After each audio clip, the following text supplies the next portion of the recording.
Kasi nung nakaraang Hulyo, kasalukuyang nagsasanay ng sayaw ang ilang mga mag-aaral sa isang public high school. 1, 2, 3, 4, 4, 3. Nung bigla na lang daw nawala ng malay ang mga estudyanteng babae rito. Ilang saglit pa, nagsisisigaw na raw ang mga ito at nagwawala. Iba naman ang di umano'y nakita ng 16 anyos na si Monet. Hindi rin niya tunay na pangalan. Tandang-tanda pa raw niya ang di umano'y naka-uniformeng batang babae na nakikiusap daw na sumapi sa kanya. Yung babae, maraming pasa, duguan. May suot daw na name tag ang babaeng gustong sumanib sa kanya. Ang nakasulat ditong pangalan, Annabel Basbas. Matalinong mag-aaral daw si Annabel. Second year high school daw ito nung biglang binawian ng buhay. Madam, si Annabel nandyan sa sa kilid mo. Umupo, sama yung upuan ko. Yun ba? Smile mo na lang. Smile mo na lang si Annabel. Sabi ko ng estudyante ko, parang hindi tatakot. Kasi last July 23, yung 6th year death anniversary niya. Hinanap namin at natagpuan ang pamilya ni Annabel Basbas. Pero tumanggi silang humarap sa kamera. Gusto na lang daw nilang isarado ang kabanatang iyon ng kanilang buhay. Ang biglaang pagkamatay ng kanilang anak. Sa huli, wala namang makakapagpatunay kung ang namatay ngang dalaga ang isa sa di umano'y sumapi sa mga estudyante.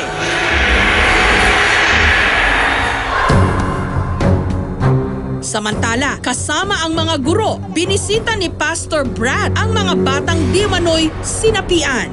Magpasalamat mo si Ginoo. Nagsagawa sila ng mga healing prayer.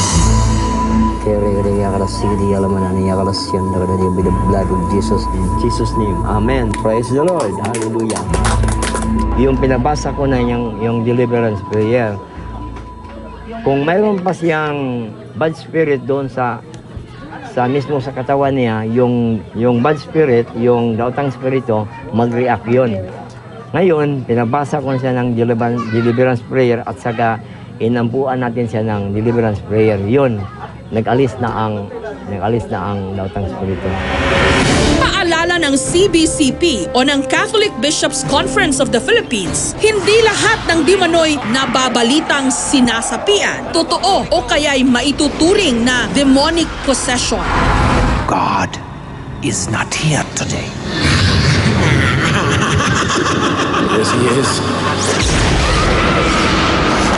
Pag ang tao ay sinasaniban, wala siyang control sa kanyang sarili. Marami sa mga may sanib ang mukhang normal. Lagi siyang nababagabag kapag nananalangin o kaya hindi mapakali sa isang banal na lugar o mayroong malalim na pagkamuhi sa mga bagay na may kinalaman sa kabanalan. Sumangguni rin kami sa mga paranormal expert para alamin kung anong masasabi nila sa mga kakaibang pangyayari sa nasabing eskwelahan. Sa labas ng gate nito, di umano, may naramdamang kakaiba ang grupo ni Ray. Pagpasok pa lang, nafe-feel na namin eh.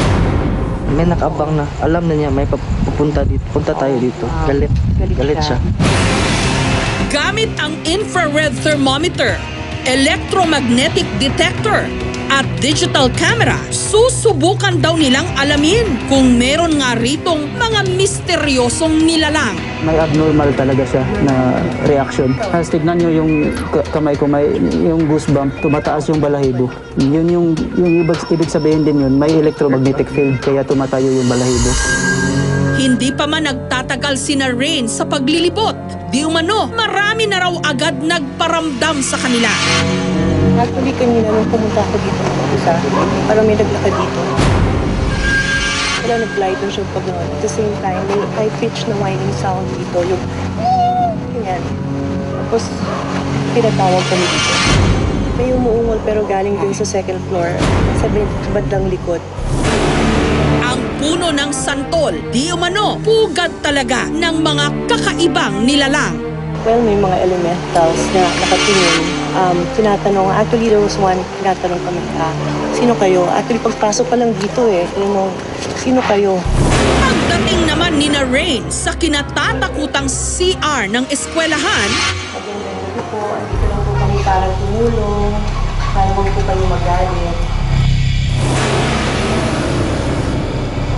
Estudyante kayo dito ng school dati.